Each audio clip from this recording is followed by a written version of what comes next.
right from work, because doctors have to do that doctoring thing every now and again. And he's just been doing some of that doctoring stuff. Now he's doing the radio, the really important stuff. And so we get to meet him. It's a Meet the Physician segment here on Indiana in the Morning. And our conversation is brought to you by Marcus & Mack, a law firm representing injured people. And you can see on Facebook our conversation with Dr. Gregory Lynch. Good morning to you.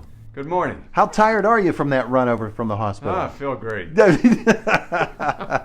Well, you're a vascular surgeon, so you cleaned out all the veins with this run this morning, That's huh? It. So new to town. Yes. And new to IRMC. Yes. How long have you been here? Well, I guess we moved in December, just right before Christmas. Uh-huh. And, so I've been IRMC since the 2nd of January. On the job for about a month, huh? Yep. Yeah. So what's it been like for you coming here? First, tell us where you came from to come to IRMC. Sure. Philadelphia area. I worked in the suburbs of Philadelphia, northern suburbs, Bucks County area. Mm-hmm. And well, it's nice. I enjoy the camaraderie. It's a whole different atmosphere for me. People are welcoming, and I think that reflects in the good care that the people are getting. Yeah, and the facility itself at IRMC. Excellent. The instruments are top notch. I do a lot of procedures in the cardiac catheterization laboratory, Mm-hmm. which has the latest in intravascular ultrasound. In other words, we can see exactly what's going on from the inside out of your blood vessels. Excellent support from radiology. CT angiograms are well done. Yeah.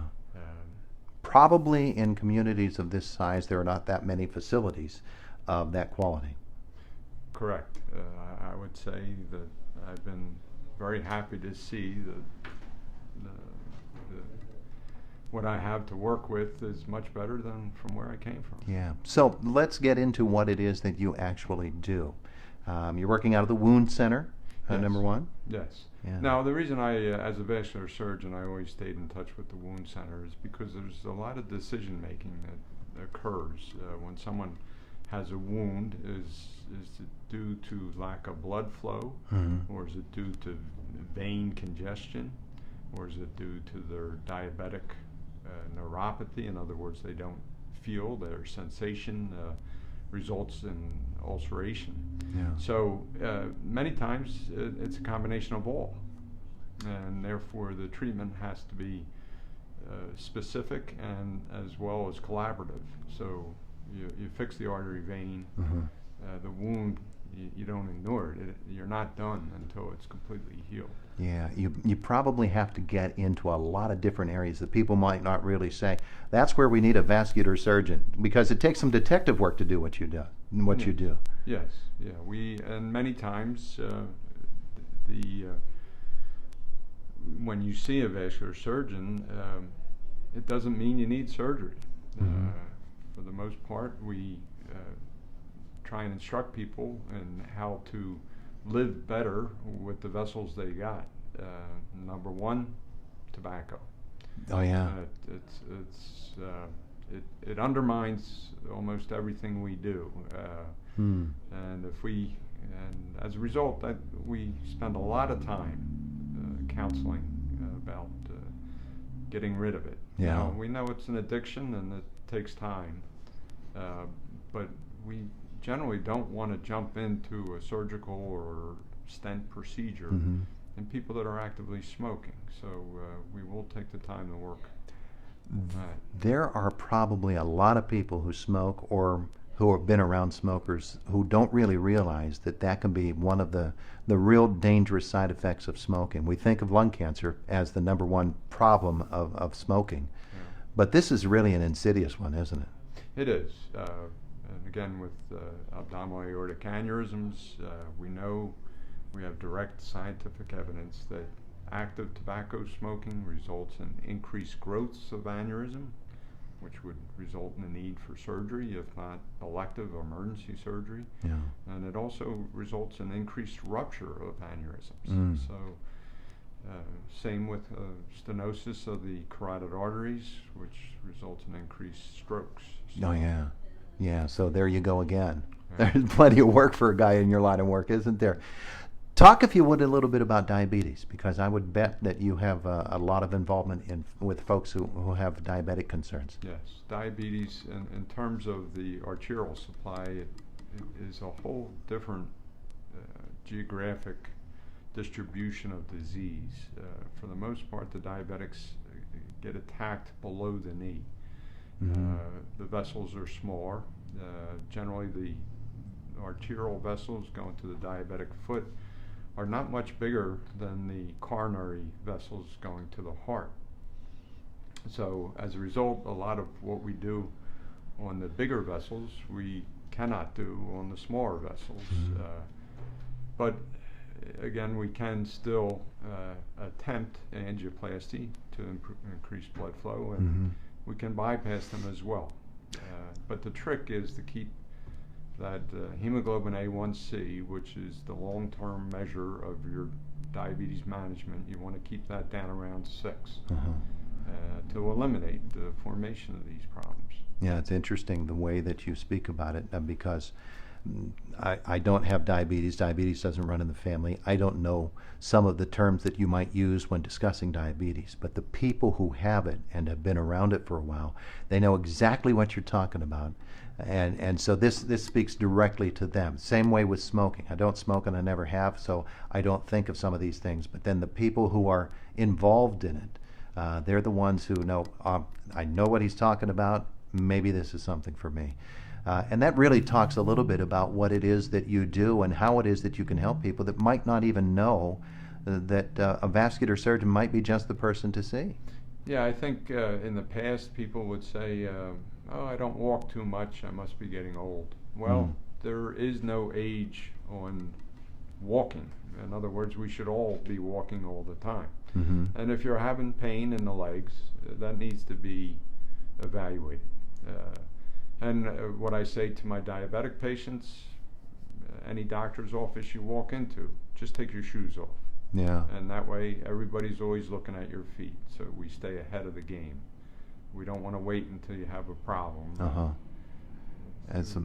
That's interesting. Like I said, you have to be a detective to do what it is that you do. And it's probably really fascinating work. Are there things that you can do here at IRMC that you've been able to do at other facilities that maybe other hospitals and communities of this size are not able to do because of the facilities, the equipment that you work with, the various different types of things that are available to you technology-wise? Yeah, well, yes, we were speaking to one of the docs the other day. While we do take care, prior to me coming here, the doctors were taking good care of the veins. There's conditions where the veins in the pelvis become compressed. And it is a bit difficult to diagnose this problem, but people have very large swollen legs. And if diagnosed with that condition, I did mention the intravascular ultrasound, that allows us to identify where the blockage is and precisely place a stent. Mm-hmm. And these are outpatient procedures that really change people's lives. Yeah. The treatment of varicose veins has been a big issue in recent years as well. That's another one that has had tremendous advances, hasn't it? It has.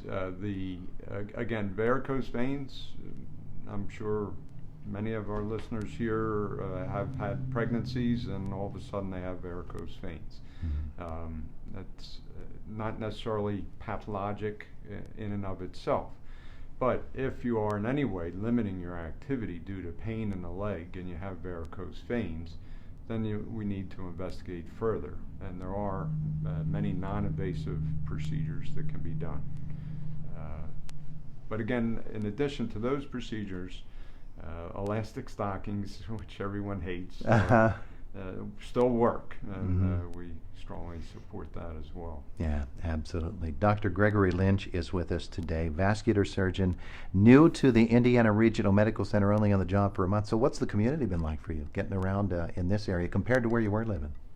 Well, it is very nice to get up in the morning and be at work in 5-10 minutes. I was commuting at least 30 to 40 minutes to my hospital before, and the traffic could make it longer. So that's very nice. And I look forward to the spring where I'll hopefully ride my bike. There to you work. go. There you go. That's very, very possible around these parts, and the air is so clean, and you're going to love it. Yeah. Just going to love it. He works out of the IASA building on the IRMC campus. You can make a call to 888-452-IRMC in order to get set up with Dr. Gregory Lynch. People generally come to you by referral, yes? Correct. Yeah. So your primary care physician is going to be that first vital link in getting connected with you. But once you do get hooked up with you, the actual procedures, the follow-up care, you're going to take care of. Yeah, and I also, this time of year, I always, there was a study in Sweden where they looked at people, diabetics who developed sores on their legs, and how long, again, it was a socialized system, but how long did it take them from the sore appearing on their leg until they saw a vascular surgeon? Well, unfortunately there it was over 6 weeks, and as a result that resulted in people losing their legs. So in these times of flu and doc's offices are packed, I would ask people if they have sores on their legs, look, urgent care or the wound center. Look for help. Don't wait. Yeah, good idea, and a very, very good suggestion. Hey, it's been great meeting you. Sorry we had to rush you through to get you over. We literally got him right out of the cath lab and brought him here this morning. But it's been great meeting you, and we look forward to your association with IRMC and hope you're here a really long time. Thanks. He's Dr. Gregory Lynch joining us here on Indiana in the Morning here on WCCS Homer City. We went a little bit long into the